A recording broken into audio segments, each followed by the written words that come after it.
Good morning and afternoon, ladies and gentlemen. Thank you for joining the Mystic Mentors in the Archives. Today we are excited to have Tysen Sample, a Midwest competitive Magic grinder, here to talk to us about the competitive Magic experience and mindset. Welcome, Tysen. Thanks, guys. Happy to be here. Now, Tysen, before we get going here, tell us a little bit about your how your competitive Magic journey began. Just one or two focal points that kind of directed you in that way, because I think you have a pretty interesting story compared to maybe some of us. Well, I started playing Magic when I was about 7 or 8. My dad has owned multiple Magic the Gathering stores. He would take me along to his competitive Magic trips. I've been to PT Salt Lake, PT Denver, PT Dallas, and not even as a player, but just as a watcher. And I really fell in love with the game at a really young age from my dad and his friends.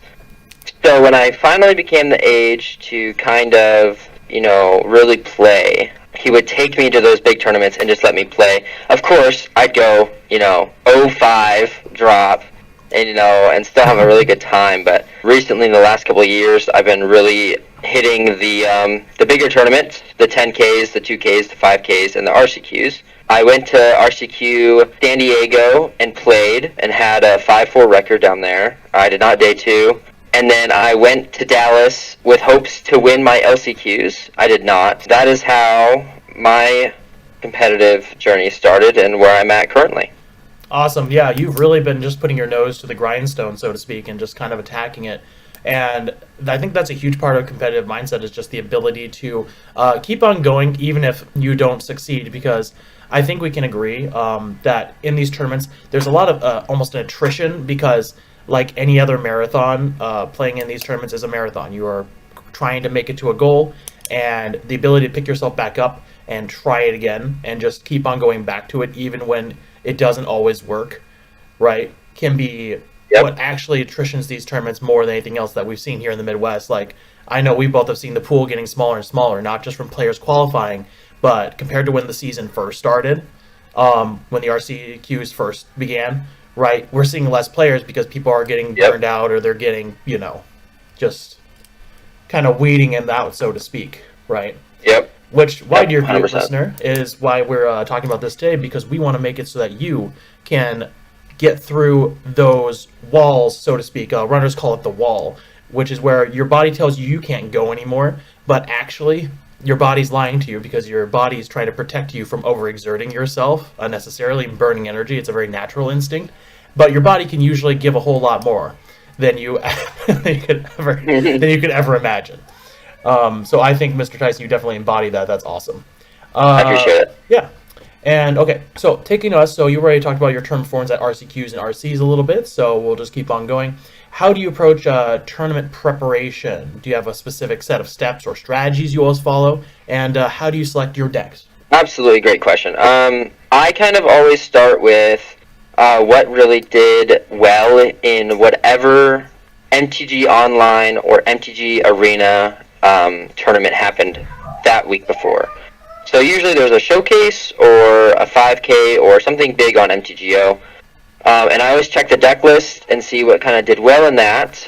It also depends on the format, but we'll keep it to Pioneer for this sake. There's always a few kind of set decks that always do pretty well that don't change too often. So I like to see how those decks are operating and kind of figure out how I can play what I'm most comfortable on and still take them down. So when Rakdos is playing a couple more Liliana of the Veils, I like to package up a couple extra vetoes and make disappears in my list just to make sure I don't lose to that one card.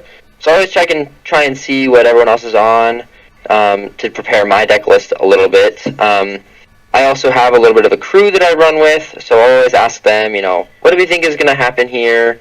How do we want to go through today? And, having that little support system of more than one, mind in the room is very helpful. Now, on a little bit, so that was a great answer. Thank you for that. And a little bit of an extension of that question. So how do you select people, right? Because, for example, there are some folks I noticed, right, you talk to more than others, right, or whose opinion you check in with first. And I think that's a really good choice because obviously you don't want to take in everyone's opinion, or you want to just right make it as efficient of a process as possible. So how do you select those individuals that you're like, okay, this so and so knows this kind of answer to these matchups or this meta? Like, what do you look for in a person? That is a really good question, and one that I haven't really thought of. But it's just kind of something that happens. For example, our good friend Josh Wenz, Yes. he is kind of like an all-around good Magic player. He understands kind of the fundamentals, and really, if I'm going to put our conversations into like sweet and short, he is kind of like my grounder. Yeah. Like I like to say to him, you know what, we should do like this big crazy thing in this deck, and he's like, listen, Tyson, you shouldn't do that. That's bad. And I'm like, great job, Josh. Thank you so much. And so, then we have, Rudy Luttrell, our other good friend. I go to him when I need kind of metagame picks and like, oh, how do you feel about this card? And he'll let me know, well, on the MTGO, Pioneer Tournament, this guy was running this, and he was running that, and I feel like this card may be a little bit better than that card, just because you might see this at that tournament. Mm-hmm. And, so I think it's more on, like, I'll ask a different people based on their skill sets. Excellent answers. Thank you, sir. What do you see as your greatest strengths as a Magic player? I feel like my greatest strength is being a 20-year-old with a lot of time on his hands. I really do just eat, breathe, sleep, consume Magic. And it doesn't have to be like that to be successful in any way at all. I just feel very passionate about this game. I feel like my biggest strength is being able to sit and just spend my time thinking about how the game operates, how a deck list should work, what I might see at a tournament, all of these things. Because like I said, a lot of my success hasn't come from just me. I talk to a lot of people about Magic the Gathering. Right. And when I take a deck, it's usually someone telling me, I think this will be the best, and let's work through it. So I think maybe I have two strengths. It's my commitment to the game and the connections that I have with the people that play. Obviously that's true because you are definitely a very extroverted individual, so I've always appreciated that about you, and you definitely use that as one of your strengths to make those connections so you have those resources to reach out to. And then commitment, which, dear audience, anyone can replicate. It's just about your willingness, what you're willing to give in order to succeed. We see it in professional sports all the time, so it's no surprise to me we see it here in competitive Magic. Where do you think you can improve as a player? I definitely think I can improve on how I take my losses. I was a little bit salty yesterday at my RCQ after not having a great day. I kind of mispredicted what I thought I was going to see there. It being a little bit of a smaller town, I was thinking, this might be here, that might be here, and I mispredicted it. So I had a really great round 1, a not so hot round 2 and 3, and my day was just kind of shot after that. I was like, oh, you know what? This is kind of not what I want to be doing. This is not fun. And then, an hour goes by, and I'm like, you know what? This is fine. It's just a loss. You have to be able to take your losses and take some information with them. I kind of realize now maybe I shouldn't build my deck to just be 5 decks. I should just kind of have a rounded deck to kind of prepare for a little bit of everything. And that's not what I did, but I took a lesson from it, and I think that's something that I'm trying my best to improve on. Is take a lesson with every decision. I think we as the Mystic Mentors can definitely agree with that. It's all about learning from the experience. I've seen so many players where they just get frustrated and they either quit out or they keep this negative mindset saying, well, this deck's unbeatable. I can't do this. I can't do this. And it's really easy to come up with all the problems.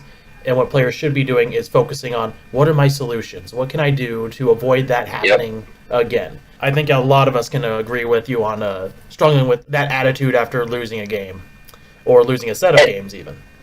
Yeah, absolutely. And it's, it goes back to like, you're not going to learn anything if you're winning. Like, you can have a great tournament and maybe you predicted it really well, but there's a good chance you didn't learn anything. And there's a couple things that I didn't really know that I found out yesterday. And those are lessons that I'll never forget, and I'll never make those decisions or misplays again. Excellent. So that's a good segue for us. Speaking of those tournament results you were kind of hinting at here. So listeners, we're going to be going into two of Tysen's most recent tournament results. One of them was spectacular, and we'll see if he can prove his words right that he might remember less of that tournament because it was so successful for the most part. Versus the one that he actually was just participating in yesterday that he referenced, where the results weren't quite what he wanted. So let's start with the more successful one over in Miles City, Montana. It was a smaller RCQ, only about 12 players, I believe. So really good, nice shallow pool for the big fish to swim in, and so one of them is going to seize that invitation. So what are 2 or 3 highlights that you either learned from that tournament or stood out to you while you're playing it with a competitive mindset for players and lessons for them in mind?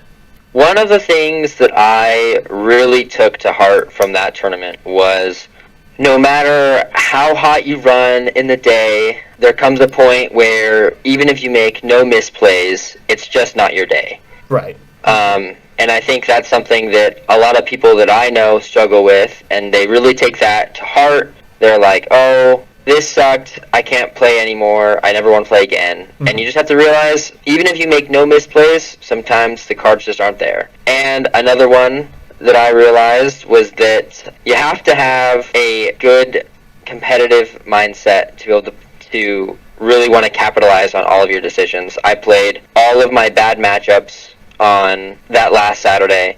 I came out on top in the Swiss, but you really just have to kind of buckle down, play as tight as you can, and just, try and make as few mistakes as possible and maintain as many resources as you can in those kind of matchups. Yeah, absolutely. It's really easy to just kind of relax your mind and allow yourself to kind of just sit back, especially if you've been playing for a long day and your brain's turning to mush if you're in the top 8 and it's tired of thinking. So that is something definitely that I could compliment you on. You are very good at maintaining that general level of sharpness as you continue going throughout the day. You don't really relax your guard against that, and that I think is a huge reason that typically you've been seeing success throughout the RCQ season. 100% agreed. All right, so moving on to Grand Forks, North Dakota. Not the results we are looking for. Let's see if we have some more specific, since it's fresh in your mind, highlights of, I should have done this differently, or what were some lessons we pulled from it. So, to start, I brought one of my buddies down to the RCQ who hasn't really been playing too hot in the season. Mm-hmm. We're both very similar Magic players, and so we brought the same deck with, 7 total changes. I feel like the 7 changes really highlight what kind of Magic players we both are. Yeah.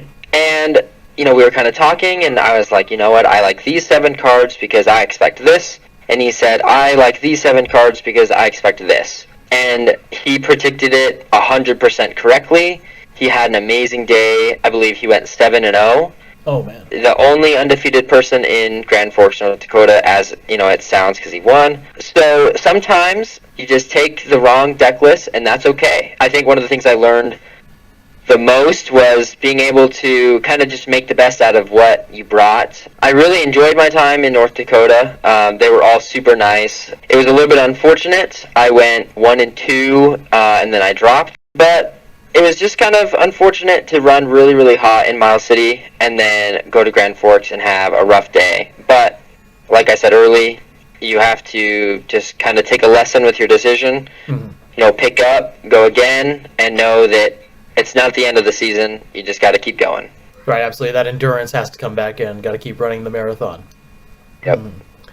All right, perfect. Thank you so much for your insights there, Tysen.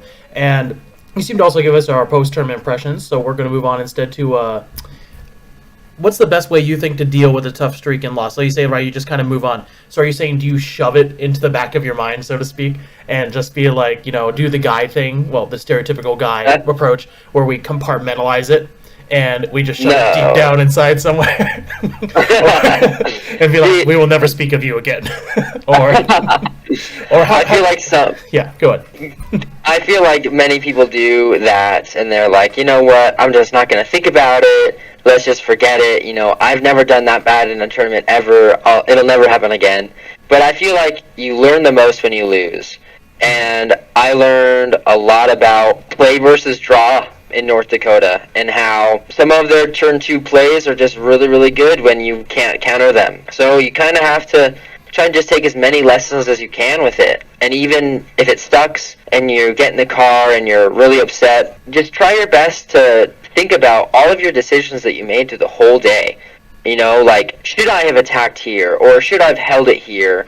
When I did attack and then this happened, would it have been better if I didn't? What if I had taken this line? Try and just think of every decision you made and do like a devil's advocate. Would it have been better if I didn't do that and would have just held my card, or so on and so forth. I think that is really the most important thing you can do in Magic is, really question everything you've ever done in your entire life and figure out if there's a better way to do it. Now, that is an awesome answer, Tyson. Thank you so much for that. I think post-analysis of your tournament results is a great way for players to realize, did I get hit by what we call the 30% listeners? So for our listeners out there who don't know what the 30% is, it's just the luck factor in Magic. So, for example, Tyson, you saw some of the 30% come back for you in Miles City, right? You had the 70% pretty much the whole day. I actually was really worried about the 30% coming back for you. I don't know if Rudy shared that with you, but like I was watching it, I was like, because after you and I played, because I did not participate in the tournament, I'm already qualified, but you and I did a quick practice round. I was like, oh man, if he draws like this, like during the tournament, right, just gets quad absorb, right, just gets it, it's going to go really well for him with his type play and everything else. And you proceeded to do that, but I became more and more worried every round. I was like, wait, he's not dropping anything. Is it just going to... is the dog going to turn around and bite its master? Is it going to just... And unfortunately, that's exactly what happened. And I was so heartbroken for you internally, because you were playing just so well, and your opponent clearly did not have quite the same number of reps. And I think a lot of players would really easily pick up on the mistakes your opponent was making and say, well, I'm the better player. I deserve to win, right? Mm-hmm. That this is ridiculous. Why am I not the one winning, Mm-hmm. And to those people, I would say, welcome to LeBron James's world, where he probably stares at his teammates and he says, I am better player than the people on that other team, but I've also got to work with these gentlemen around me. Yes. General player performance notwithstanding.